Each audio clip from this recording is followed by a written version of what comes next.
Good evening. This is a candidates forum for the trustees for the office of trustee for the College of Marin. We're at the Indian Valley campus in Novato. We have 6 candidates who are going to speak to us. My name is Ross Millerick. I'm the moderator for this program. This program is being put on with the sponsorship of the Friends of Indian Valley campus and the SCOM Alumni Association that's founded here in IVC and at the College of Marin in Kentfield. It's also being sponsored by the Novato Community Television, which is going to be telecasting this over the next, between now and election, so people can hear the candidates and speak to the issues they have. The format that we're going to follow this evening, each candidate, and we have 6 candidates with us this evening. Each candidate will have a 2-minute introduction, and we have a timekeeper in the audience who will tell people when there's 30 seconds left and when they have at the end of their 2-minute introductory comments. So you can close your comments and complete your statement. After the 2-minute introduction, we will move to questions, and you've all been provided a list of questions, and we will pick questions off of that list, not necessarily in the order provided, and we may or may not be able to get every question in the time frame we have allowed. At the end of responding to every question, we'll go through the questions. The candidates will have an opportunity, a 1-minute closing opportunity. If we were able to get through all the questions, which I think we're not going to be able to, we'll also take questions from the audience. So the audience members can provide a written question, which I will then ask. Our goal is to be complete this evening by 8:30, so we can get out of here. The individual candidates I'm going to introduce. Suzanne Brown-Crow, George Rothbart, that's right. Did I get it right? Mm-hmm. Wandine Trainer, I got that right. Andrew Cullen, sir. Diana Conte, and Robert Ovitz. With that, I'm going to begin by allowing the candidates to start with their introduction, and we'll start the first round on the left and go to the right, and then every question we'll start one person over. So you'll always go in the same order, but you won't necessarily be starting. So, I don't know how much of that I got. It was forceful. They could hear. Okay.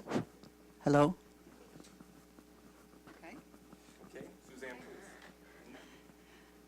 I am often asked why I'm running, and the truth is I'm excited about the opportunity to be a part of this vibrant place that plays such an important part in our community college. When I'm out knocking on doors, I hear how someone started their college degree here, how their high schooler is excited to take classes here, or that fantastic jazz class they went to last night. We are so lucky to have this gem. But the times are changing. Students come to college for degree classes, but also increasingly to learn new skills or take new classes in order to re-enter the job market or get a new job when theirs has been downsized or automated out of existence.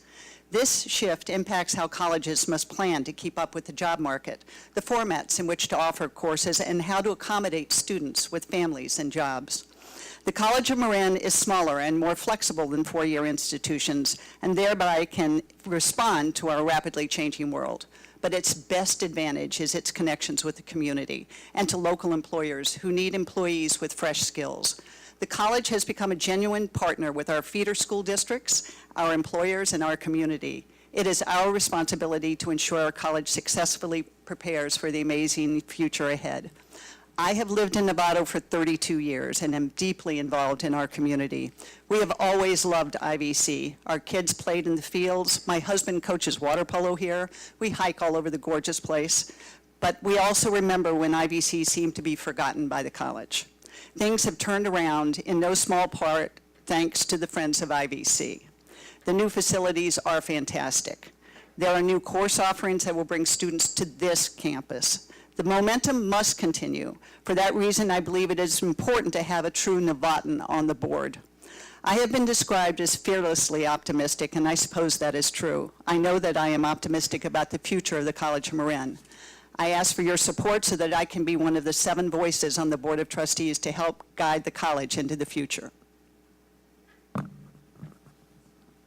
Okay.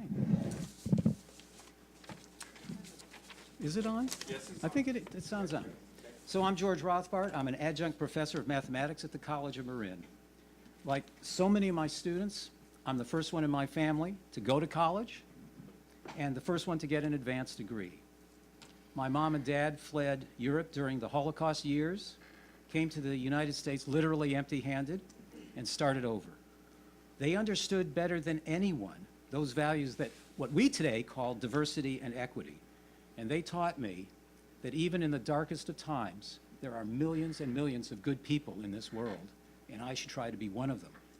George, a little closer to the mic. After graduating from high school in San Diego, I earned my Bachelor of Science at Harvey Mudd College. I went on to earn a PhD in high energy physics at Stanford University. I studied under 3 Nobel laureates, and the thing I recall most vividly is that for all the praise and recognition that the world afforded them, they were all very modest and humble men, and I learned something from that. I started a software business, got married, had 2 sons, and then on the 9th of August, 1994, moved to Marin and made it my home. Last month, I started my 25th year in Marin, most of those years right here in Novato. Fast forward to 2014, the chairman of the math department here at COM invited me to teach 2 sections of intermediate algebra. Since then, I've taught more than 700 students, and I've adopted the values and the culture of our college. It's a privilege to teach and mentor my students, young men and young women reaching for the stars. In seeking to be a trustee, I hope to give all of the students of our college what I give to my classes every day: skills and knowledge and wisdom and hope for the future. I'm here tonight to get to know your concerns and to answer your questions as best I am able. Thank you.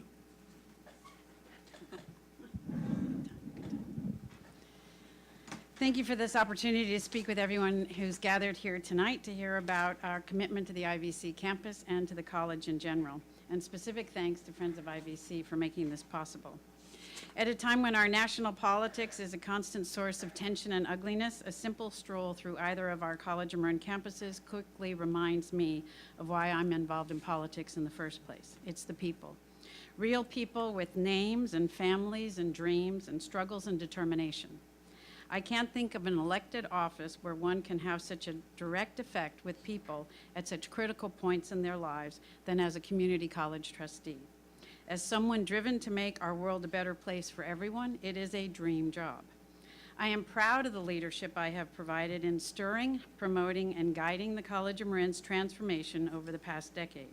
And I have the skills, expertise, and common sense needed to lead the college into the next decade. I grew up in Marin. I have been practicing law in the county for over 3 decades. I've served on several boards, and I am past president of 10,000 Degrees, Marin County Bar Association, Marin Legal Aid, and Planned Parenthood of Marin. Before law school, I was a community organizer for a self-help housing program when I was a VISTA volunteer in Service to America. I got involved with Planned Parenthood by providing pro bono legal services and the construction of the San Rafael Clinic, and it was an important step for me to step into the community and provide leadership. When I started serving on the College of Marin board, I was driven by the thought that College of Marin is one of our greatest community assets, yet it needed serious attention. 20 years later, I'm still driven by that idea, and I am proud that College of Marin is recognized as a community gem and place where lives changed. I'm honored to have the endorsement of Lynn Woolsey, Mike McGuire, Jared Huffman, many city council members, including Josh Friday, and many other in the Novato City Council. I'm endorsed by the Marin Democrats, the North Bay Labor Council, the North Bay Leadership Council, the Novato Democrats, and I would appreciate your support tonight.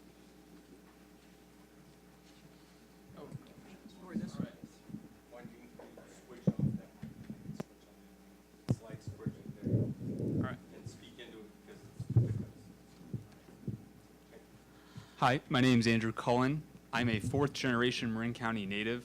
I grew up in Lucas Valley, and I can say that College of Marin not only changed my life as a high school dropout, but it also changed my father's life to re-enter a completely new workforce. He switched from being a paramedic to being a software engineer in the 80s. I went to College of Marin between 2008 and 2011, where the faculty there and support that I had enabled me to transfer to UC Berkeley, where I got my bachelor's degree in 2013. I recently worked at College of Marin for 2.5 years as a chemistry lab technician, where I helped serve students of all backgrounds in the undergraduate chemistry labs. I recently separated in June and took on a position as a environmental health professional at Lawrence Berkeley National Lab, where I oversee a lot of the waste management, industrial hygiene issues related to chemical waste. I'm really interested in running for this position because I feel that I have a personal connection to the institution. It's changed drastically over the last decade. The college I see today is not how it was when I entered in 2008, and I would really like to see that continue on for the next generation of Marin County. I believe that IVC has a lot to offer as well. I remember walking around here in 2008, and it didn't look like this. So yeah, I did not prepare an opening statement, but I hope to have your support tonight and answer any questions you have.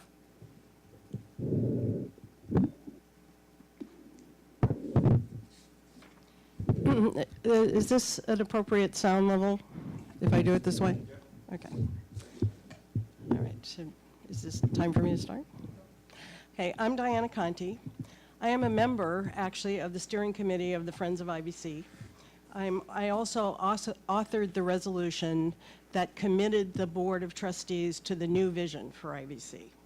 And I'm also a former executive director of the Nevada Human Needs Center. I had a clear vision when I was first elected to the board in 2009. We had a lot of hard work to do internally, but our house is now in order. And every initiative I wanted to see implemented back then is now well on its way to being fully realized. We have a new vision for IVC, and this campus is finally being revitalized. We have 13,000 students, including 1,500 high school students who are co-enrolled for college credit. We have beautiful campuses built for today's educational technology. We have win-win staff contracts, a strong financial base, and multi-year fiscal planning. Partnerships with businesses such as Kaiser for career technical education. $2.3 million raised from donations and grants, and 60% of our students get financial aid. Bachelor degrees being offered in partnership with Sonoma State, and a productive board that works effectively with the community. I stand by my track record as a trustee, and I draw on my expertise as a longtime nonprofit CEO. I am immensely excited for our future, and I will do everything possible to make sure that all COM students get everything they need for success in the future. And I ask for your vote.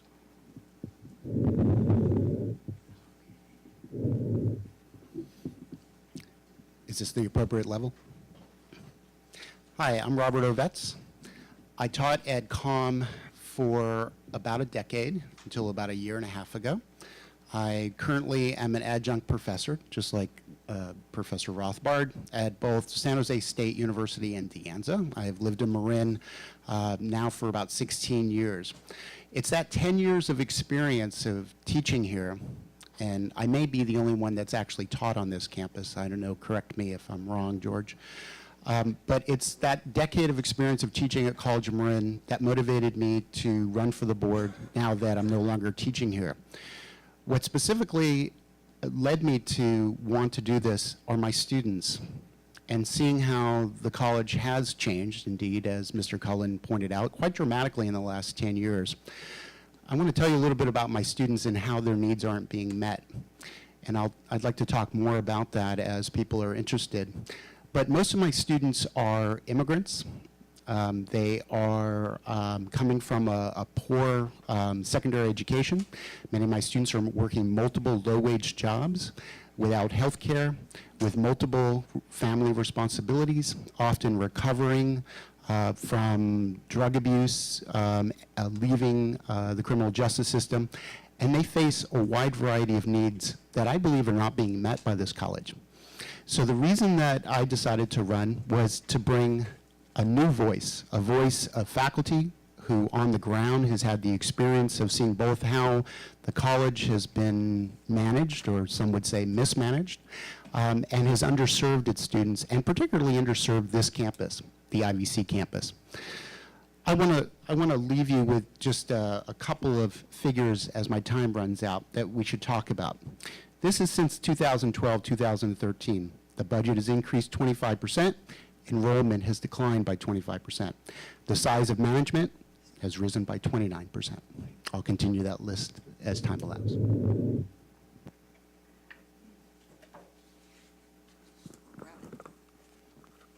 Thank you very much for your opening statements. We are now going to take a question, and I will read the question. We're going to start with question number 6. So you guys had some of these in advance, and I will read the question, and then we'll start the answers with George. And then you each have 2 minutes to respond to the question. Yes, yes, sir. Oh, hang on. Make sure that doesn't go off. If you have one, I don't have one. You want to? Thank you. Okay, so we're going to, and they're numbered down the side, so I'm going to start with question number 6, and Mr. Rothbart, you'll be the first to answer, and you get 2 minutes. So question number 6, how do you see the COM Sonoma degree completion program developing on the Kentfield and IVC campus? To be clear to our audience, there is a program with the Indian Valley and College of Marin Kentfield campus to partner with Sonoma State to be able to allow a 4-year degree to be earned on these 2 campuses. So our candidates will be speaking to this issue. This is hopefully a goal of the college. Sir? So the idea of articulating with Sonoma State to allow students to earn bachelor's degrees is exciting. Our current articulation with Sonoma State College to teach at the junior and senior levels provide a pathway for students to earn a BS in business administration and with a concentration in management.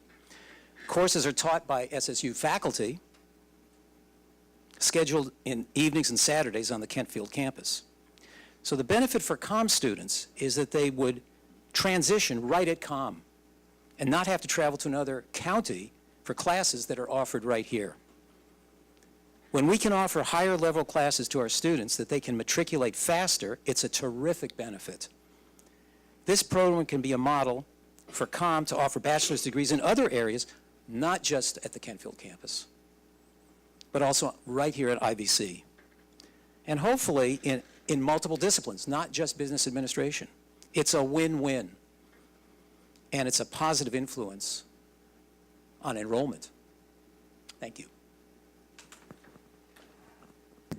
I suppose one of the reasons there's some benefit and long tenure on the board is also a long memory of what we've tried and what we have tried to accomplish over the years. And some of you may remember when Harry Moore was on the Board of Supervisors and Cynthia Murray was on the City Council, and we had task force dealing with how to better utilize the Indian Valley campus.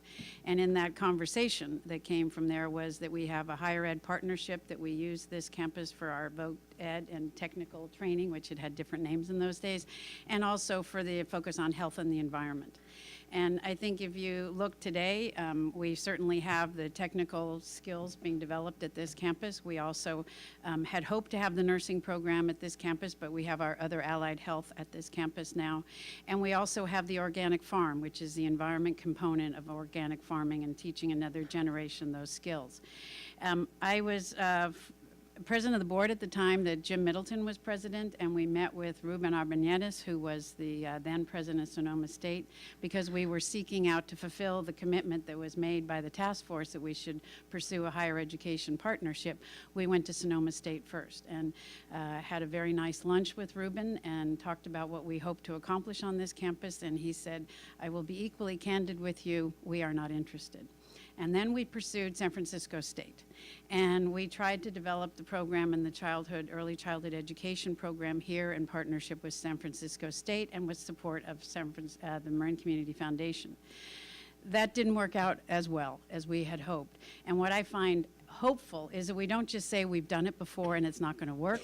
When this partnership opportunity came up again, we jumped into it full force. I have to say that a large part was having Jason Lau at Sonoma State and knowing that we had that strong connection with IVC and Sonoma State that we didn't have before. And so I look forward to it. I think we have to be cautious because we can't provide BA degrees at the community college level, but I will talk about that later. Thank you.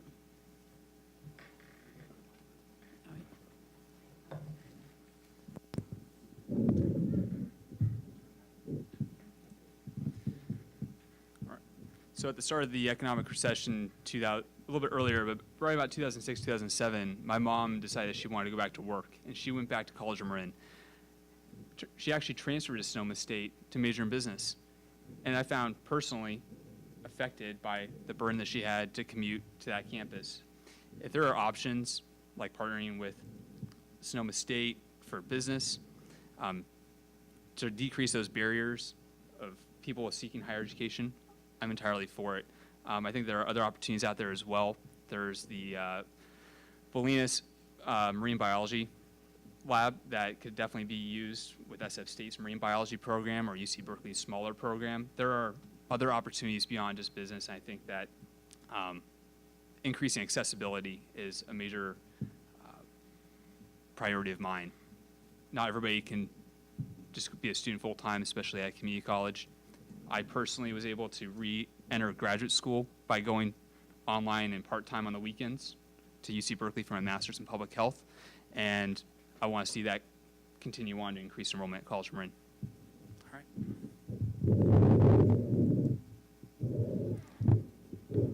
Well, this is an initiative I'm very happy to see happening. I know we've been working on it for a while, and Jason Lau is in the audience tonight, and he was instrumental in helping us get this off the ground. I'm very happy to see that a business administration bachelor degree is being offered at the Kentfield campus. That started this fall. It's a relatively small cohort, but it will be building over time. It's a great convenience for the students that they can get all their coursework at the College of Marin and then still come out with a BA degree. Then we're set up for liberal studies at IVC in the fall of 2020. And part of what's happening with that is that we're in next year we will have many more transfer courses at this campus, and that's going to be necessary in order to provide that bachelor degree. So it's kind of a win-win on all levels, and I think this is a marvelous initiative, and I'm really proud of all the different support systems that we have in place for students so that they can find an affordable path, really, to get their education, along with a lot of support systems. Thank you.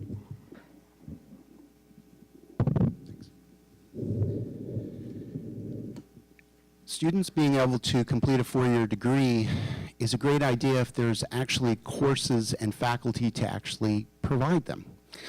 One of the things that the Marin public is not aware of is that many students from Marin actually bypass College Marin in order to go to Santa Rosa Junior College.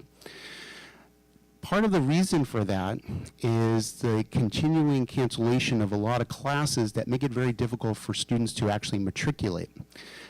And I look forward to hearing about the other additional courses that College of Marin intends to offer. And I'm particularly interested in knowing how committed the college actually is into not canceling these core classes. Many students sign up for classes at College Marin only to find that they're canceled, sometimes the day that the class begins. They also discover that many of the faculty are actually not full-time. In fact, the number of adjunct faculty like myself and like Dr. Rothbard have increased dramatically. Since 2012, while the number of full-time faculty has risen from 100 to 121, the number of part-time faculty has actually increased 218 to 273, a 20% increase. Surprisingly, at the same time, the number of management has actually increased even higher, 29%. Now, students who are pursuing a four-year degree really need a full-time faculty member in order to help advise them and be with them and to take multiple classes with them. The College of Marin's support of students is interpreted to be providing more contract faculty, or what we call adjunct, who they can hire and release whenever it's convenient for their budgetary purposes. So I'm curious to hear how the trustees intend to actually support this program and additional degrees.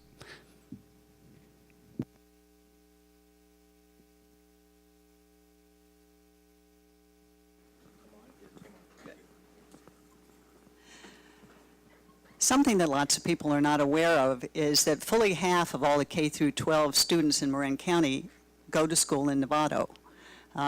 So the student body that can make it up to IVC or Kentfield or Santa Rosa, half of them are coming from Novato.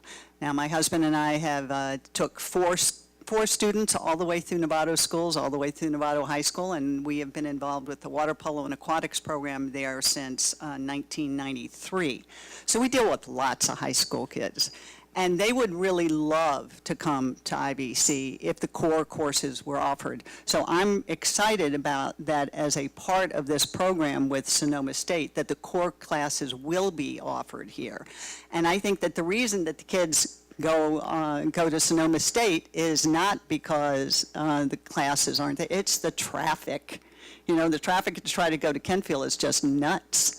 So when they talk about it, what's keeping them down, not here, but going north, is in fact getting the classes they need. So I think it's just an awesome idea that we're putting this together with Sonoma, and that a lot of kids, what it allows them to do, or students, not kids, that the students, a lot of them, they can get the degree in the time frame that works for them. Like we've said, a lot of the kids don't have a lot of money, and the fact that they can work part-time and go to school part-time and then work toward a 4-year college while living with their parents or living, you know, quietly here is just a win-win. You get it now. Our next question will be answered first by Wandine Trainer. Okay. And we're going to do question number 2, Wandine. How do you believe the College of Marin could improve their community outreach? Well, I think it always stands for improvement, no matter what we're trying to market, whether it's a College of Marin, or last evening we were at an event that included Novato School District trustee election candidates, and the question came up that some parents didn't know about certain GATE programs, and I realized that it wasn't unique to College of Marin, that not everyone knows, but we really, every public entity has a need to be a better communicator. And I think that the means of communication has changed significantly, and obviously the World Wide Web and how people are communicating in their email streams, and people get tired of email, and now how do we actually get people engaged that they come to the college? And I think some of it is partnering with other nonprofits and other schools as we have with Sonoma State. But I think if you look at what we did a few weeks ago on the Kentfield campus, that we had a TED Talk and we had the environmental program on climate change. And that one evening, we had 1,700 people on that campus throughout the community for those 2 reasons. And I think it's an example of our partnering with others in the community will bring people onto our campuses and realize what change has come about. I think the groundbreaking this past weekend and what happened here, both for the ribbon cutting and bringing different generations of people together to support the programs here. I think it's hard to say exactly what is the best way. We do spend a significant amount of money on our community outreach, and we have a wonderful person and one of our staff people, I don't want to say names, and then you get into saying other names. And so I want to make sure that we as a board have made this a priority, and it has been one of our goals for at least the past decade, that better communication, and we refer to it as external communication, because we are doing better with the internal communication, but we need to improve with the external, and I think it's figuring out what's the best way to do it, and it's a work in progress, and we will continue to do it.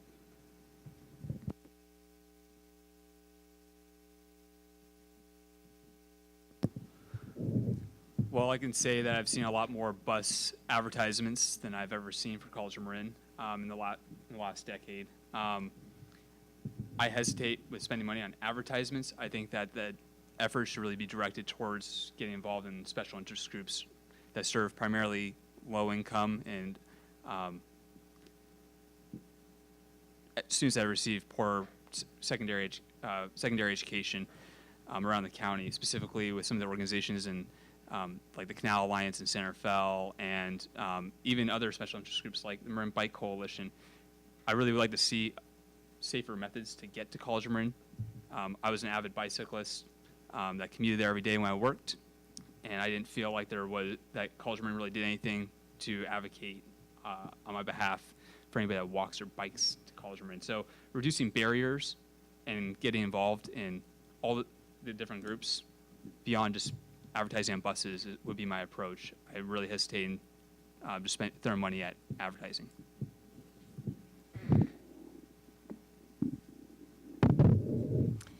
Okay, I think outreach has a lot of different aspects to it. It's something that we needed to do more of. We have been working very hard to do more of that. Seeing the increase in our partnerships with local high schools is one example of some really concentrated outreach to the different school districts within the county. I'm very happy to see that happening. We have a lot of partnerships now with businesses and partnerships with other entities that help support students. So that's one form of outreach. The other thing that we did is with everything that we're doing with changes to this campus, to the Kentfield campus, and with the bond projects, is we really initiated very mindful and specific outreach to all of the community stakeholders and the neighbors and other voters in Marin to get their input and involve them with that. In terms of reaching out for more students, I think that we need to continue to build those partnerships and outreach with the high schools. More open houses, those are working, we need to have more of them. I think we should initiate a special open house that is really for high school seniors and their and maybe juniors and their families to come on campus, see what it's like, see what's there for them. Strengthen, and again, continue to strengthen our partnership with businesses and other schools, and then just more public relations of all kind. And it doesn't have, I've never seen anything on buses, but I don't know that it's not there. But I think that it's a real concentrated effort to let people know what we're doing, how we're doing it, and really see that this is a place where you can go and you can get better attention as a student, because with smaller class sizes and excellent faculty for a lot less money. So if you spend, the first 2 years at the College of Marin, you can spend more at another college for the second 2 years. Well, I think the first thing we could do to encourage more students to come to College of Marin is to stop dropping students for non-payment before the semesters actually start. I've had a number of students who were just dropped from their classes inexplicably because College of Marin insists that they pay in full before the semester even starts and before they get their financial aid.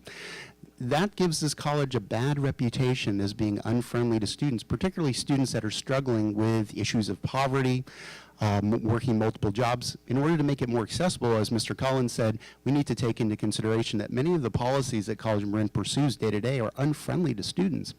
Another thing that would also encourage more students to come to College of Marin is if we actually revoked a rule that I fought against in the Academic Senate, which was to limit the number of times a student can retake a class without taking it for credit. This debate is actually sponsored by ESCOM. I'm sure some of your members actually know this very well, that there is a hard limit on how many times you can retake a class, even if you're just doing it for continuing education. But I actually have a plan that would encourage more students to come here by making the college more affordable. It's a two-part plan. The first is make College of Marin completely free, the first community college in the state to be tuition and fee free. What would it cost us? $2 million. And that $2 million is actually almost the equivalent amount of money that's been spent hiring 8 additional administrators over the last 5 years. We could pay for all existing students to have full access to the college. The second is to provide affordable, below market rate housing right here on IVC with transportation to the Kentfield campus and to Sonoma State. And we can do that with the bond money that's already been allocated. We'd have to go back to the voters to ask them for a change in how we use that bond money. But you're going to hear 2 trustees actually advocate for this housing plan, which they've never advocated before. So listen closely.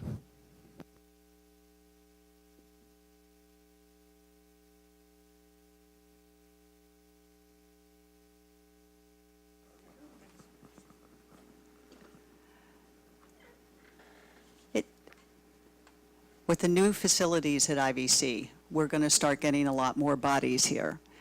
First of all, the Aquatic Center will bring students and families out to be there, and then they can see what we've got here. And just being aware, If you don't know that it's here, like when I walk around, a lot of people haven't been here in 5, 10 years, and they have no idea the wonderful changes that are happening here.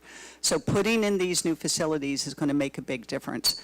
First, the Aquatic Center, but then perhaps more importantly, the Jonas Center, which is going up, which has 300 people can sit there for meetings or for parties, or I think a wedding's already been booked. And once again, you get people to the campus, and it is a beautiful place to go to school. So I think that that's the first thing. Also, with these buildings, we have the ability to hold symposiums, hold meetings here. The ribbon cutting this weekend was an example. You've never seen such a diverse group of people walking around campus here, many who had no idea what was here.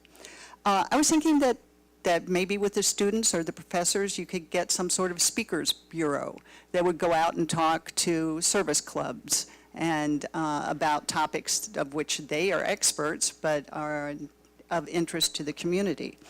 And that students, perhaps as community service, could go and work with the local service clubs at the high schools. Once again, an interaction between the students here and the high school students, I think, would be helpful. But the big thing that we've been talking about is really turning the buildings here and in Kentfield into a community hub, a place where the community thinks about holding events and wants to go separate from going just to classes. Oh, I'm sorry. All righty then. Okay, so I'm going to approach this question from two different angles. One is having to do with the Board of Trustee meetings in terms of their outreach, and then how do we outreach to the high schoolers. So first, the Board of Trustees meetings are, of course, open to the public. That's the Brown Act. It requires all public meetings to be public, and they do a terrific job of notification, allowing the public to feel welcome and come to the meetings. What I would like to see is that these meetings should be webcast and video recorded. The college already owns video recording equipment and the ability to use video conferencing software and so forth to live webcast the entire meeting. The public can view the meeting from home. Interested parties who cannot physically be present due to scheduling problems or transportation problems or medical problems would be able to attend the meetings online. The recorded videos could then be watched, could be archived and watched on demand later. So that's one way I think we can improve the outreach of what it is the board actually does. And it might sound like these meetings might be very boring, but sparks do fly from time to time, and it's worth checking in on them. The other area is outreach to the high schools. And what I would like to do is send volunteer professors, and I can be the first, to high schools giving 40-minute lectures in all kinds of disciplines that engage and fascinate the students during their lunch hour. In the same way, the professors can give little TED-style talks to senior centers. And I'm thinking of, for example, Margaret Todd, studied under Margaret Mead, but Margaret Todd. Community centers and other gathering places to show people what it is that COM does and why COM is actually second to none in delivering quality education. Let's get the high schoolers and everyone in the public excited about education at COM. As a faculty member myself, I'd be delighted to provide an outreach like this. Oh, that's the stop sign. That's the stop sign. Okay, got it. And then I show up. And then you show up. Do I get a ticket? I went through a stop sign. Yeah, maybe. The next question will go to Andrew Cullen as our lead questioner. Andrew, it'll be question number 4. So, where should the school to career apprenticeship program focus? Which program do you see as a model for success? Yes. All right, so with this, I attended one of the board meetings, I believe back in March of this year, and they discussed how the building prices had increased from their initial quotes for the Measure B from $500 a square foot to $1,000. There's a huge shortage in skilled labor in the area, really nationwide, but especially here in the Bay Area, which produce high-paying jobs relatively quick. I think that we need to focus, and we could do a great job here at IVC, on skilled labor apprenticeship programs and other skilled trades. I think that so far the nursing program at College of Marin has been a great career apprentice program. I really like what I have seen with the dental assistant program here at IVC, and I think there's a lot more that can be expanded. On a personal note, I actually had one of my friends that went through the welding program here at IVC and landed a very good job at the town of Tiburon Public Works as partly as a welder and part of the maintenance staff. And that alone, that one class, changed his ability to get good paying jobs locally. So I think that a lot needs to be focused here on IVC in that. There's building space for it, and there's the capacity. And then secondly, I think that we need to really focus in Kentfield on academic transfer classes. That student library and the student services center are dilapidated, and nobody wants to come to the Kentfield campus to stay in those places.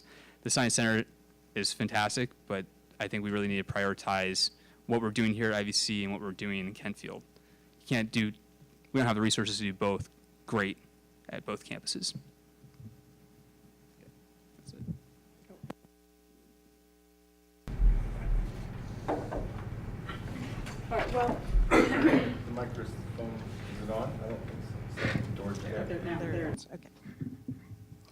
So in terms of a model, there are two things I will hold up first for the model. One is our building trades apprenticeship program, which has been remarkably successful. We like to see that expanded and continuing in the future. The other thing is the medical assisting program that we have in COM that's done in partnership with Terra Linda High School and Kaiser. So I think that's the kind of thing I want to see really expanding in terms of our career technical education. And so what's happening with this is it's not only providing the teaching, it's providing inroads to jobs. So, Kaiser is looking to hire people, and I think there's a lot of other areas where we can work on that. I think early childhood education should be expanded. We're already in communication with developing partnerships with virtual reality programs. Autotech is going very well. Other biomedical technical training. We've been approached by some other businesses that have really specific training needs for high-end medical equipment, and that would lead to really good paying jobs when they get a certificate. Law enforcement could be expanded, hospitality, landscaping, other kinds of business systems. So I think this is an area that we really need to focus and make a priority in the future to increase that, because the more we're reaching out to local businesses, the more that we're going to be able to get students into jobs as soon as possible.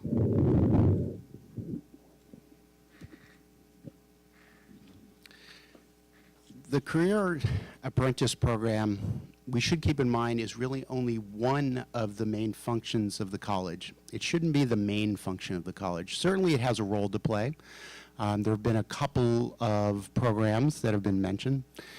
But we have to keep in mind that training students just for a job shouldn't be the entire focus of the college. Unfortunately, this college is increasingly focusing on partnering with private corporations in order to essentially provide training that they otherwise would pay for themselves, paid for by the taxpayer. In other words, College of Marin's plan to increase skills training is to subsidize private corporations. What's the problem with this? Well, let's take an example of a recently celebrated partnership, what is often called public-private partnerships, with the market down the road, Nuggets Markets. The college just completed a new building remodel, built a new demonstration kitchen, and has provided Nugget Markets with access to this kitchen to train and to demonstrate their services. In exchange for a very expensive remodel project, Nugget Markets only has to provide $25,000 in food per year for 3 years. Whether or not that's at wholesale costs or retail costs, it hasn't been disclosed. But the problem with that, though, is I just dropped by Nugget Markets on the way here, is Nugget Markets is hiring. Why are a lot of businesses hiring? Because their wages are too low. If College of Marin is going to pursue training students for a direct to employment skills, certificate, training, whatever it might be called, it should set a minimum that these jobs be living wage jobs. Medical assistants, I'm sorry, I've had plenty of students who've been medical assistants, and you can't live on minimum wage medical assistants jobs.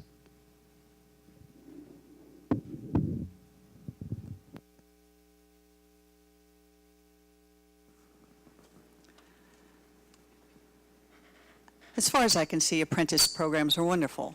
Nobody thinks that you should come to the College of Marin and only take trade classes. Rather, as part of your curriculum, you are taking the basic core classes and you are learning a trade. The building trades is wonderful. I think the idea is that we train our students, as we have all said numerous times here, so that they can have a successful career. Give them an out. It's not the old-timey liberal arts program where then you'd go out with your English major and goodness knows what you do with it. The idea is that if it's part of your classes, you get a certificate in hospitality, perhaps you can then go work in a hotel, not as cleaning rooms, but actually in management. You know, that you learn skills that are transferable. Long ago and far away, I was part of Novato's Business Education Roundtable, and that's what we talked about with them, with the high schools, that businesses would come and they would talk about the skills that they needed, that they were looking to get from the students, because they were having people apply to jobs who didn't know how to answer the phone. So if you can actually teach somebody a skill that they can go out and use, that's a real gift to the community and to the students who are here, that they can leave here and get a job. One thing that's been brought up a couple of times is that perhaps we can reintroduce our fire science associate degree so that we can train firefighters. That used to be here and now is only in Santa Rosa, but that's something that we might look into, which would be a benefit for the students and a benefit for the community. I think we all believe we need better trained and more firefighters. But apprenticeships like in Europe are awesome, and I think something that we should help our students have. Oh, I'd take the other one. Whichever. Whichever. Okay. Yep. Well, this idea of being only a vocational school, of course, is not what we want. We want to include vocational ideas and skills and training, career training, with classical traditional education. That's for sure. We need more partnership with business community, industry, state and national laboratories, and other colleges and universities. We can envision student and faculty internships in real career and job environments in our own community. Now, I know this still won't sound like Novato, but I want to go back to the Bolinas Marine Lab. When I was in Southern California and worked at the James Reserve down in the Idlewild Mountains, we had a reserve of, it was like 40 acres, and we instrumented the entire reserve with detectors and sensors. Data was sent back to a central server. The students and faculty could do experiments remotely. People from all over the world took advantage of the data that was available worldwide. One student discovered a new species of beetle that propelled them into a whole new career. You can imagine how eager schools and graduate schools and industry are interested in hiring someone that does actual science. The Bolinas Lab can do it. We are only a few hundred yards away from another potential reserve where we could install, I mean, it's fantastic. We have a fantastic canopy, and the flora and fauna back here are amazing. We could, again, install sensors, detectors, send the data back to a server, and our students could do real science with real faculty, do things like publish papers, and that's launches them to a whole new career level. So that's the kind of thing I'd like to see. First and foremost, the Education Code says what we do. And what we do is we provide basic skills, we provide an academic program for transfer to a university, and we provide career and technical training. If we have resources left over, then we can spend funds on lifelong learning. The demographics of this county are such that we have to almost put lifelong learning on the same par as everything else, and the board is keenly aware of that. But I think when we're talking about the apprenticeship programs, and to echo that we all want to be producing students with careers that will enable them to afford to live in this county. I think if we look at our apprenticeship, pre-apprenticeship work with the Labor Council, we can see that they come out of that program and they have a job, and that job pays them well. You think about what a plumber can make, you think about what electricians can make. That's the type of career technical apprenticeship work that I think is very important, and it is an important partnership for us. We also look at our nursing program. That has a very high faculty-student ratio requirement, and most community colleges have discontinued their nursing program because of the high cost of it. We have continued to make that commitment because we see it as an important resource for our community to have those students coming out as nurses, but also it's an important opportunity for our students to make a living wage. We are obligated also to have an advisory council for each one of our business areas, and our dean is working very hard in making those connections real. We are changing our programs. Our auto tech program changed because of the electronic cars and the need to change the type of techniques and training and knowledge that's needed. And also to echo our early childhood education, it's a critical job training program for many women in this county are able to provide childcare in their home and are able to stay in their homes as a result. And I see that there's other emerging areas in terms of senior care and who's taking care of our parents and our friends at home and needing to develop a curriculum around that. Thank you very much.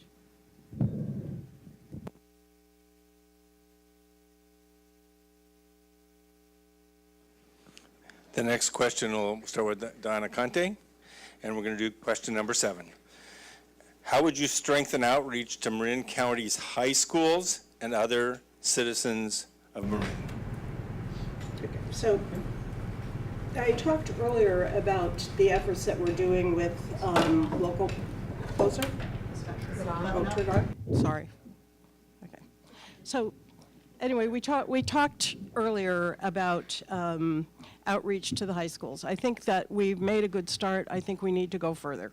We have really solid partnerships with Novato Unified and with Terra Linda, and we need to expand it to all of the high schools in Marin, and we're just kind of taking it one step at a time and figuring out the best way to do that. The Compass program has been an amazing program. It targets first generation and immigrant and low-income students.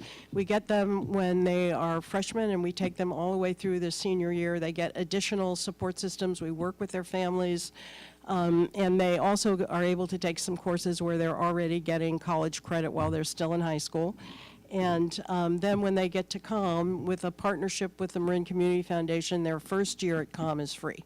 So I think that we have some really good starts. I know that they're talking now with Novato Unified about having some classes in the morning at Novato Unified and at the afternoon at the IVC campus. So those are all things that we need to continue that dialogue and continue to increase it. And this year, as part of our educational master planning, we are doing focus groups with parents.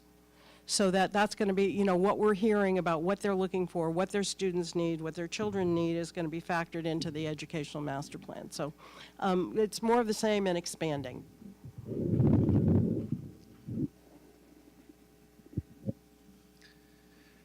2 years ago, I partnered with the principal of my daughter's middle school and College Marin to establish what I think may be the first credit course at a middle school, Lagunitas Middle School, in drama. I have that experience to know how to actually do it and not just to talk about it. The problem, though, is not so much about the form of the outreach to encourage high school students, but actually demonstrated in practical policies. When I was on the Academic Senate a few years ago, the administration submitted a resolution to us to start charging high school students tuition to attend College of Marin. Unfortunately, the vote was in favor of endorsing that, and for several years, College of Marin actually started charging high school students to attend. I think nothing does more damage to the reputation of the college than moves like that. In addition to, as I was talking about earlier, actually dropping students for non-payment before the courses actually begin. We may have these programs like Compass and EOPS for poor students that are on CalWorks, but those programs don't really do very much to actually support the students if the student can't actually pay their bills. If what we're doing is encouraging students to get certificates so that they can enter at low-wage jobs, if we're dropping them from their classes for non-payment, if we're canceling classes that they need in order to complete their education on time, then College of Marin gets a poor reputation and students decide to go somewhere else, such as in Santa Rosa Junior College, where they don't actually go there because the traffic to Kentfield is bad, because we all know the traffic to Sonoma is a lot worse. They go there because Santa Rosa Junior College actually has very generous funding for students. Many students get full tuition waivers. College of Marin doesn't do that.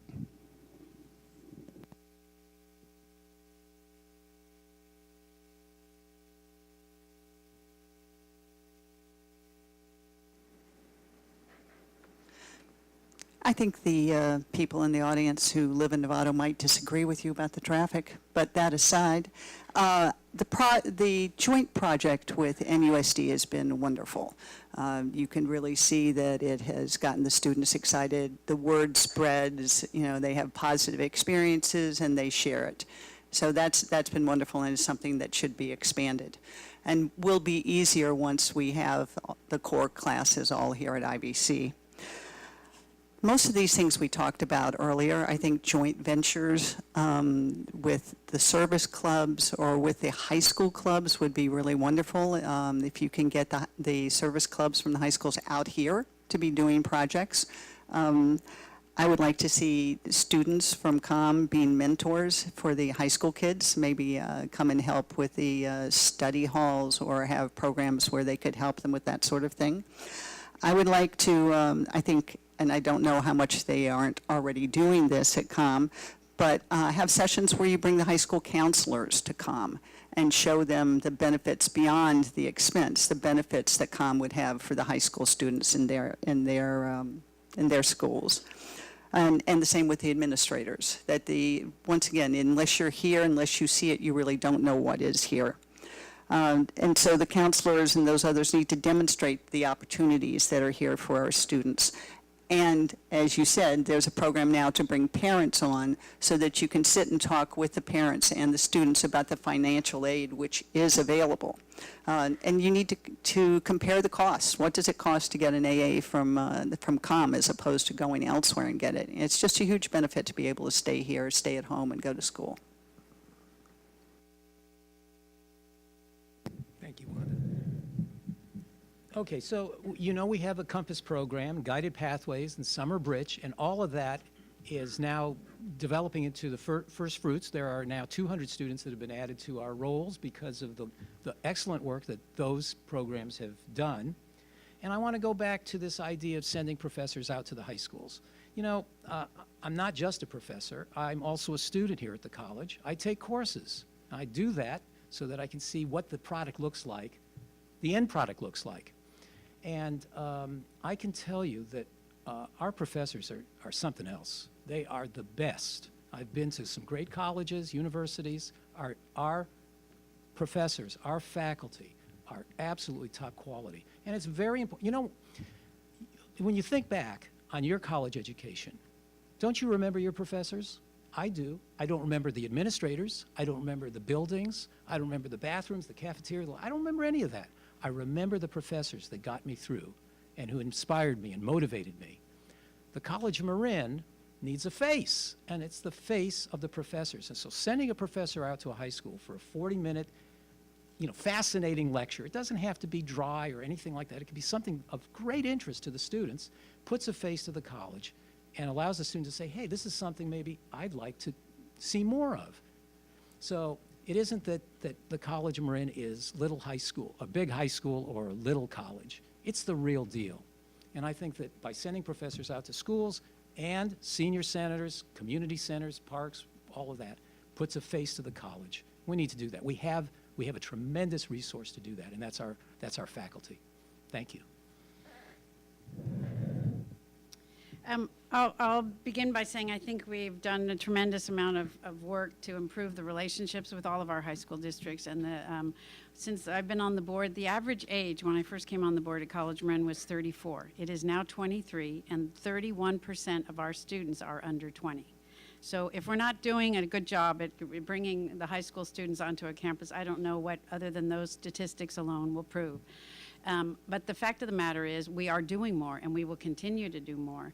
And we're caught up against a fair number of families who expect their child to go away to a four-year institution, and it's part of their status with their friends and their family that they send their child away. So we deal with that issue, and I think what we've been able to prove is that we are the best economic bargain that you can have for your first 2 years. And in fact, what we hear from Berkeley is that our students do better who start out in their first 2 years at College of Marin than the students who started at Cal in their first year in large lecture halls with a PhD candidate. And they have the type of faculty that you've heard about tonight in the College of Marin class with direct attention in a small class.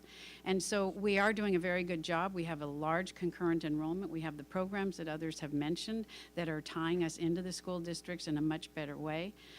But I also want to talk for a second about the other part of the question, was the citizens that we serve. And I just want to make a point that I know in today's ugly politics and people making lies and basing information not on fact, but going out and being negative in a political campaign, when in fact what I want us to do is be inclusive, and I would question our use of the word citizen, because I want to make sure our DACA students, and I want every student to know the board has passed a resolution that College Marin is a safe place, and they are going to be protected, and we are not going to share our information about our students with anyone. And I think that's a commitment that the board has made, and it's a public policy that's important, particularly at this time in our ugly politics.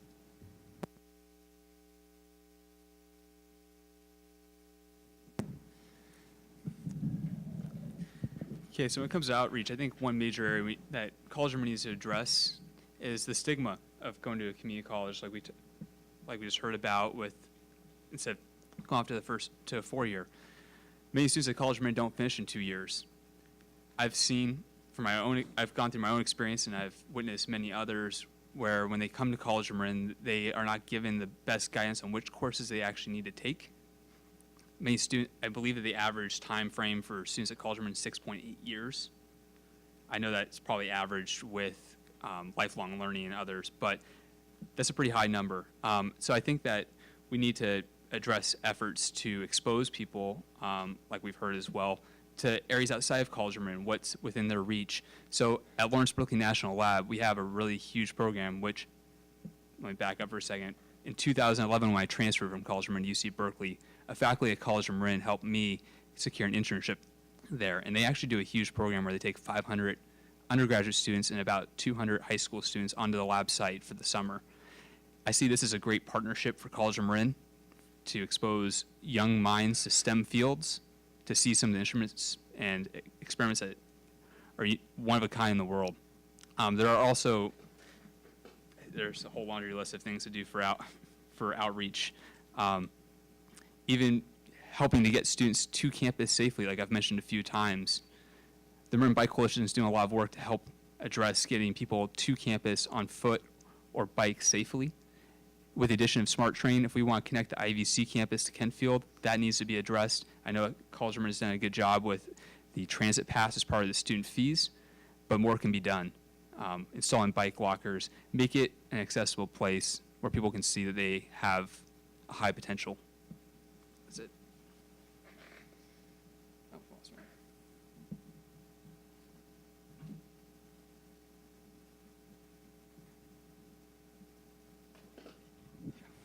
Thank you. The next question will be led by Robert Ovitz. Robert, we're going to take question number 1. This is, what do you think could be done to increase the number of full-time students we have attending College of Marin? I'm not really sure that the college really understands the problems that it faces.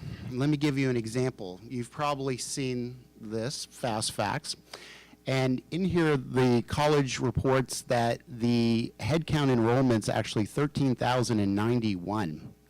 I'm kind of curious about that, actually. Because in the actual budget for 2017 to 2018, it actually shows that there's 5,000 students enrolled.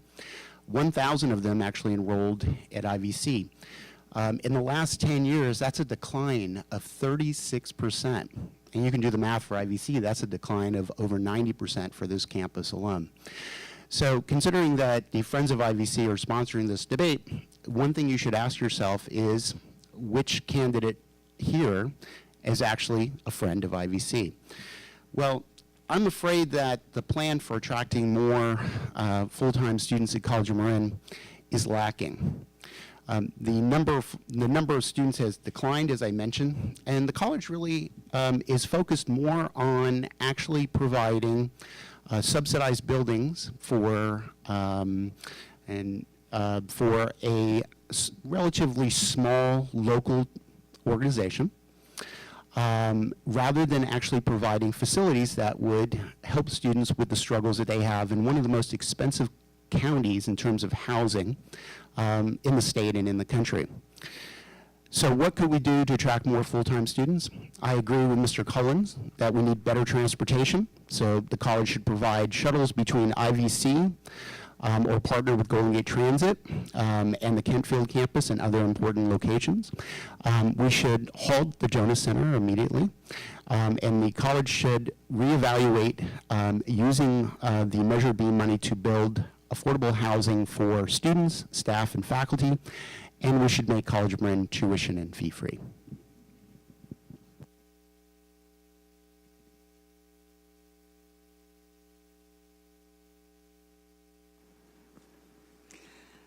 Well, I'd like to start by saying I'm not sure that we need to make our students full-time, that we need to increase the number.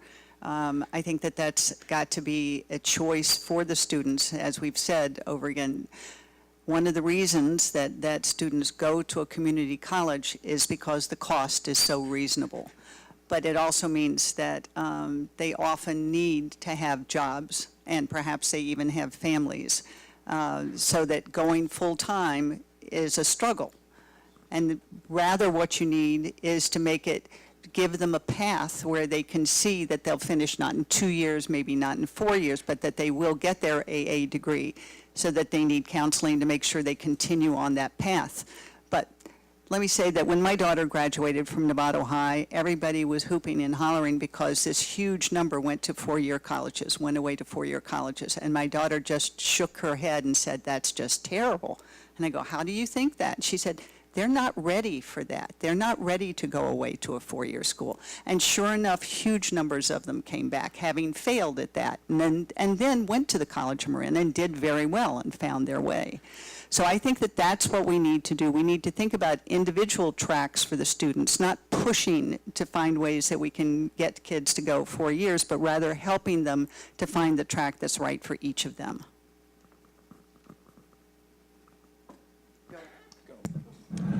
All right. So this issue of enrollment, it's true that the college is not operating at full capacity. In my class this morning, it's a 40-seat class, there were 38 students. That sounds pretty full, but then I went to Dan Zaffron's class, and there were 26 seats and 15 students. So the college has room for more students, and we should encourage that. So I thought of 8 ways in which we can increase enrollment, whether we can or whether it will happen all on its own. The first is that 12 new classrooms are going to be added to IVC to accommodate the construction of the Kentfield campus during the next 2 years. You can expect 500 more students on this campus starting in January of 2019. Then there's Assembly Bill AB 705. This has to do with specifying a much shorter 2-semester path in English and math for transfer level students. More students are going to be able to place into English and math. More are going to be able to reach the transfer level in a shorter time. Expect enrollment and retention to go up. Then, of course, we've mentioned the K-12 articulation programs, Compass, Guided Pathways, Summer Bridge. They draw high school students in, and that's just the beginning. We're just seeing the first fruits of that. Articulation with Sonoma State. We've seen that brings in students. I do believe the college needs to offer more transfer level liberal arts and STEM courses here on IVC. Not that they don't, but it would be good if they did. Reopening the Bolinas Marine Laboratory, I'm kind of stuck on that will draw students far and wide. It'll be a tremendous magnet for people who are interested in biology and many other disciplines. And finally, there's the future downturn in the economic cycle. We know this is going to happen. There is going to be a downturn. There will be a recession, and recessions always result in more students coming to college because the jobs won't be there for them. So I'm going to stop there. Thank you very much. Maybe it's the lawyer in me, but I look at it as two questions. One is full-time students, and the other is increasing. And I think we have to be honest about the College of Marin is a community supported, which is the new way of saying basic aid. We don't get more money for the number of students that we have. And I think what we're also trying to do is right-size all the classes so that we used to have a rule that if you had less than 20, the class was canceled. So clearly we are not doing that if there's a class that had 15 in it. But the reality is, we need to make sure that the student comes and has all the services that they need to succeed. And that doesn't mean by having more sections that may or may not be included from high school students coming to us, but maybe lifelong learners. And we have to look at what can we really afford to do and make sure that each student is getting the attention and focus that they need to succeed. So that's one piece that I'm not sure that increasing enrollment is such a big driving force. But what is important is that we are available and we are a resource for every high school student to do their first 2 years of college at the College of Marin or to get their training that they seek. And so we are meeting the needs, and we just need more high school students to come through here if that's what they choose to do. But the reality is, we are doing a very good job with the students that we have, and we are getting a lot of students that are not prepared for college. And we are doing the work which might have been done in K through 12 in earlier years, and they are coming to us not prepared for college, and we are contributing a significant amount of our resources to make sure those students are going to be able to succeed. And so I think that's my view in terms of, is it so critical to grow enrollment as much as to make sure that we have the resources to support the students that we have? And we can't just keep adding classes, because the reality is, with the pension issues that we're facing, we want to make sure we continue the staffing levels we have for the support for our current students, and that we're not looking at downsizing in order to pay a past debt, but we're being fiscally prudent and planning for those things now so that we can keep the staffing levels where they are so that we can support our students.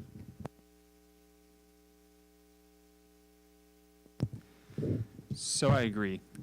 Since College of Marin is basic aid, I don't know if increasing the enrollment is our biggest concern. There's not revenue generated per student. What I think we need to focus on is what the quality of the end product is. I believe that College of Marin, I wouldn't be here where I am today in my career if it weren't for it. College of Marin is one of the greatest social equalizers. We want to bring up everybody in our county in many different areas to get to where they want. And I think one area that we really need to address, jumping around. What kept me as a full-time student, what got me hooked, was my first general chemistry instructor, Dr. Lozier. She was pretty far out there, but she was really passionate about chemistry, and that drew me in. And so having those quality instructors, like we've heard about, and quality staff. The chemistry stockroom guy became one of my friends, and I later became the chemistry stockroom guy after he was there for 40 years. It's really important. We need to retain staff and faculty. It's not beneficial to the students or the community to have adjunct faculty driving all over the Bay Area. We need to have people that are tenured and fully in at the college. We need to have staff members that are paid livable wages for the area, given their educational backgrounds or educational requirements for the positions, to keep them there. So I think that we need to invest a little bit in ourselves as well to increase those outcomes at the end. That's all.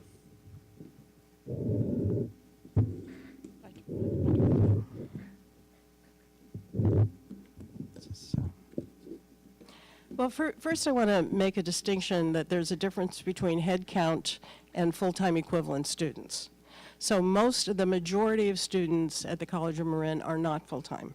They're working, they have families, they don't have the ability to take a full-time thing. So we want to have a path for all students, and we want to be able to adapt to that. So we may or may not increase a lot that are full-time, but we do want to be able to do whatever we can to support them so they can get through faster, and that they can get where they need to go, whether it's transfer courses or career certificates or whatever.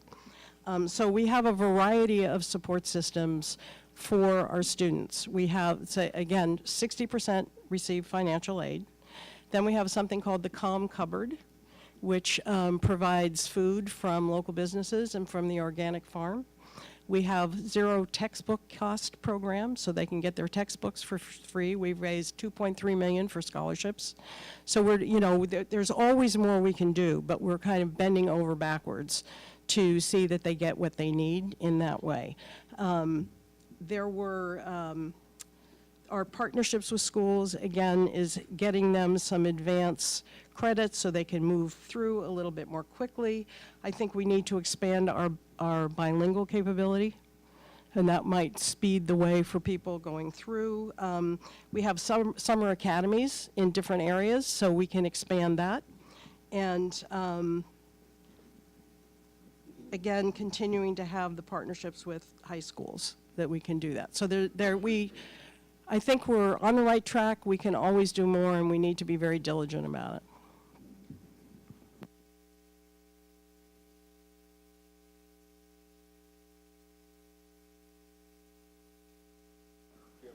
Do we have any audience questions? Do you have in writing?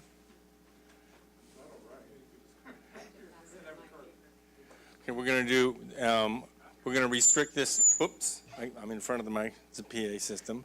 So everybody's going to get 1 minute of this, and then we're going to immediately go to closing statements. Mr. Scott, I'm going to bring the microphone to you. I'm Bill Scott. I've been involved with the college through the building trades and apprenticeship program. We've actually had 2 classes on this campus, and we graduated, well, we had about 36, we graduated about 34, and 21 are actually in the building trades. We have 3 coordinators.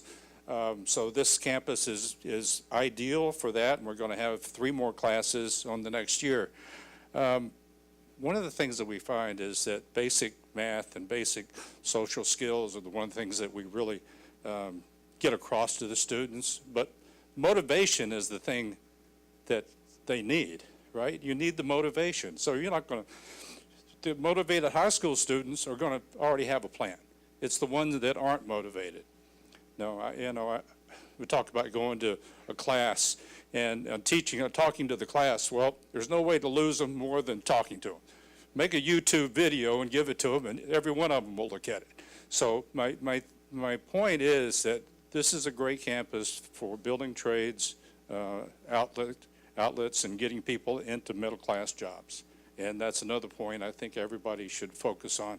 Good jobs out of IVC. And motivation is the thing that I think that everybody should try to figure out the best way to motivate students to come to IVC. Was there a question in there? Yeah, how do you get them motivated?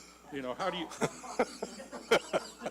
Okay, everybody's gonna get 1 minute, and then we're gonna go to closing statements, and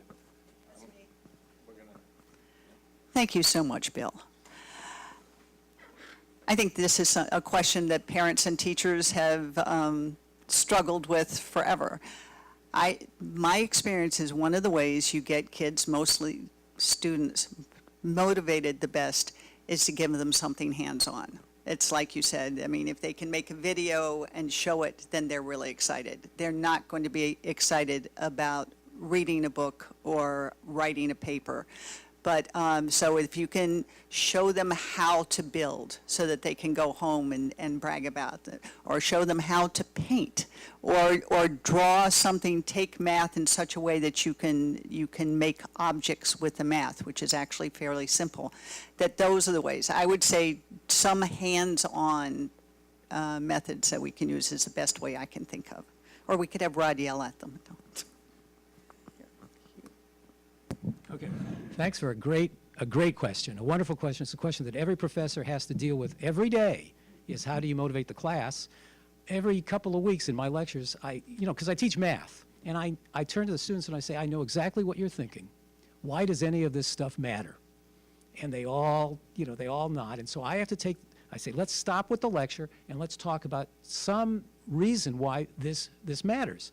When I taught about in vector calculus, you talk about the shapes of things, and one of the things that comes up is something called the hyperboloid. And I said, well, what does that really look like? And they tried to describe it mathematically or physically in some way. I gave each of them a can of Pringles. I said, open this thing up. And you take out a Pringle. That's the shape of a hyperboloid. And you can, it's something that you can physically touch. You can eat it. And there was a lot of, the motivation in the classroom just went right up. And so we learned techniques to help the students get in touch with things. And thank you very much. That great question. I mentioned in my intro that I was president of the board of 10,000 Degrees, and I know what it takes for the students that you're talking about, that their parents didn't tell them from day one they were going to college, and that they get to their junior and maybe senior year of high school, and it's the first time they're thinking about, what am I going to do now? And I think the sooner we can get to those students, and I think our partnerships, certainly with Novato Unified, and we're doing a lot more with Novato, and I think that we will be able to see more students coming through, because if we use the example of Compass, we are bringing not just their parent, or if they don't have a parent, their adult friend that will support them through the process. Together, they understand what's going to be needed for them to develop the skills and the classes that they may need to succeed in whatever they choose. And that we can look at them in terms of career opportunities, or we can look at them in terms of they need better math skills or better English skills. Once they get here, they can be evaluated and provided the counseling that they need to figure out what is the best academic plan for them. But it does require bringing them here and having the type of programs that they may be interested in. Hi, Bill Wright. Yep. So there are several ways to get people excited. Chemistry is a pretty easy subject to get people excited about. So in February, we hosted a STEM fair for middle school and high school kids, where I volunteered my Saturday to put on some chemistry demos. And I think based on my consensus polling, every kid walking out of there pretty much wanted to be a chemist at the end of it. Because it was hands-on, and I get that. Later on, I think it's really important to build up internships. If you look at how weak College of Marin's internship program is currently, it's embarrassing. I only was turned on to internships through a faculty member, but I would really like to see that increased. Like I was mentioning at Lawrence Berkeley Lab, we have a strong program. There are other biotech companies here, Marin, BioMarin, the Buck Institute, and I'm only speaking on my experience in the STEM field, so I know there are tons of other opportunities out there for students to get hands-on and see where that can take them beyond just the classroom. So yeah, that's it. So in addition to all the good ideas that I kind of agree with what everybody said, I think that's kind of the $64,000 question, how do you do this? And those of us who are parents have probably faced it in a variety of ways. I would just add a little bit more emphasis on the counseling up front to help them really figure out what they're interested in, where their passion is, finding a path that's really going to motivate them because it fits who they are and who their skill set is, and making sure that they're not settling for less, that they know they can do more. I think that's really, really important. And then if I have enough time, I'll tell a story about my stepson. No? Anyway, he had ADHD, barely got himself through high school, went to work after that, was good in sales, wanted more, came to the College of Marin in Diablo Valley, and took a film class at the College of Marin and got inspired about being a film director, got into USC Film School, graduated, and is now working as a director.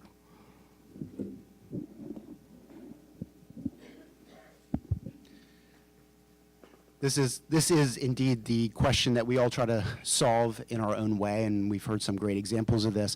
What I do is I try to build a personal connection between the students who are coming to college, not really knowing what college is about, what they can do with college, and telling them the story about how I was also, like Dr. Rothbard, the first person in my family to go to college, earn 3 degrees, and be able to teach in the university with experience having worked in politics. My father was an immigrant who was functionally illiterate. My mother worked as an office administrator.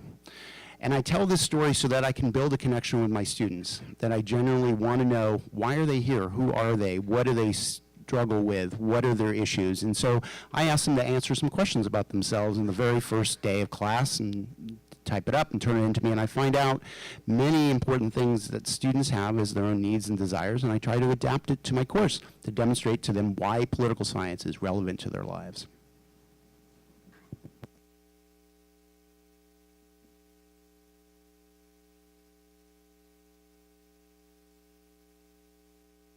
So now we're going to move into the 1-minute close part of the program. And I would like to put a little bit of a twist on this. Everybody, you're going to get 1 minute. That's not a lot of time. But you're all running for the position as a trustee for the College of Marin.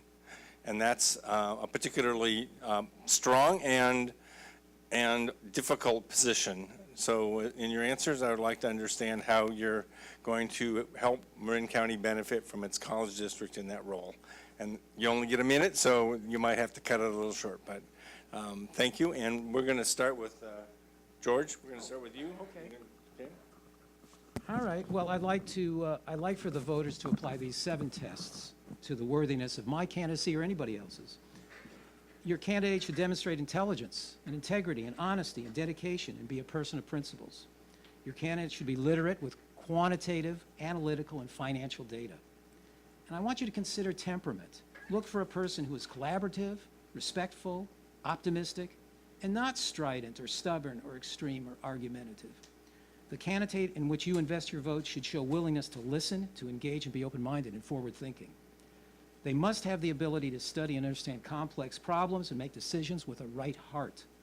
Be sure your candidate cares about something greater than themselves. And finally, attitude. The college does not belong to the trustees or any one trustee. The college belongs to the citizens and taxpayers of the community for the educational benefit of all who come to it. Thank you, and I want to thank everyone for coming out tonight on a rainy night and giving me a hearing. Thank you. I'll get to your question. In 2016, I was honored and humbled to be recognized for my community service when I was inducted into the Marin Women's Hall of Fame. The following was said: Wandine has an internal compass for equality and justice that never wavers, and she has contributed to our community and those most in need in Marin for more than 30 years. It is that compass of equality and justice that strengthens my desire to continue serving on the College of Marin Board of Trustees. I know lives change when individuals enroll in the college to pursue dreams for a better life for themselves and their families. I would be honored to have the support of Friends of IVC and all of you who are here, and to again reiterate that I have the endorsement of Judy Arnold, Josh Friday, Eric Lucan, Denise Athis, Madeline Kellner, Brady Beavis. I have strong support in Novato, and I hope to have yours as well, and to thank you to IVC friends. So at 26 in my early stage career, I'm not running for this position for any personal gain. I truly care about College of Marin. It changed my father's life, my life, one of my other siblings already, and I want to see it continue on for generations. I feel that I have a really, very strong background as a student and staff member at the college. I'm an individual that will listen, as we've talked about, as far as some of the strong skills. As an analytical problem solver, and I should have prepared this. I pass this along.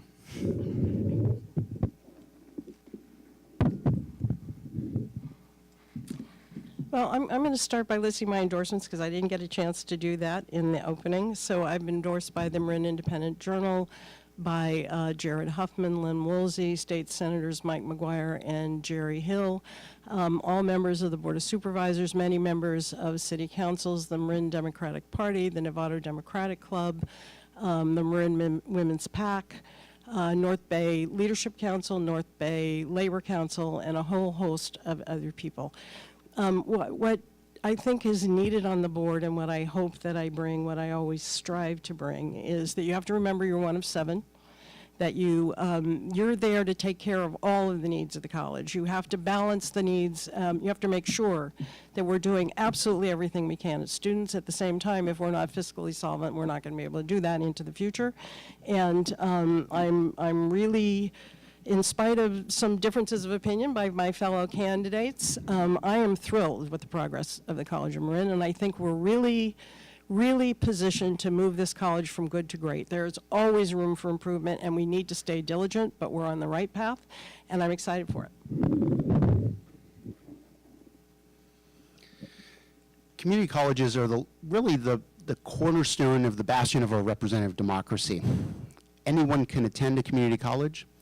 You don't have to have graduated from high school. You don't have to even be a citizen. You don't even have to know English. And yet, students aren't coming to College of Marin. Why is that? The question you should ask is not who endorses a candidate, but you should ask your own questions. What should College of Marin be? Should it be a place where students come to learn how to be low-wage service workers, or where they can come to explore the wide variety and challenges of a full education, as some of the other folks you've heard on this table talk about the potentials of a college education? Why should we deny students what we ourselves have gotten from higher education, those of us who have gone to university? What you would get if you voted for me, if I get onto the board, is somebody who speaks honestly about the problems, doesn't try to cherry pick and sugarcoat successes. College has some problems. I've got some solutions.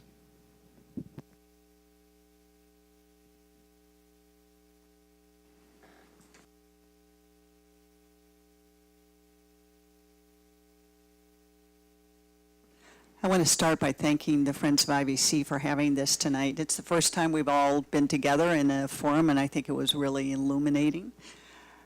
Education is really important to me. I immigrated, and my parents pushed me always to get to the best I can. I went to Duke. I got a BA in psychology, which is very helpful when you're working with a group of 7 and trying to navigate. I later, when my kids were in elementary school, I went to, I got the University of Connecticut and got an MBA in accounting and finance, which has been really helpful in reading all the forms here. And then when my son went to college, I decided I also needed to go back to school, and I went to Hastings and got a law degree. So I value education, like the other people here. I believe I can make a contribution. I love IVC. I think that the College of Marin is wonderful for the county, and I would love to be on the board. I'd look for your support.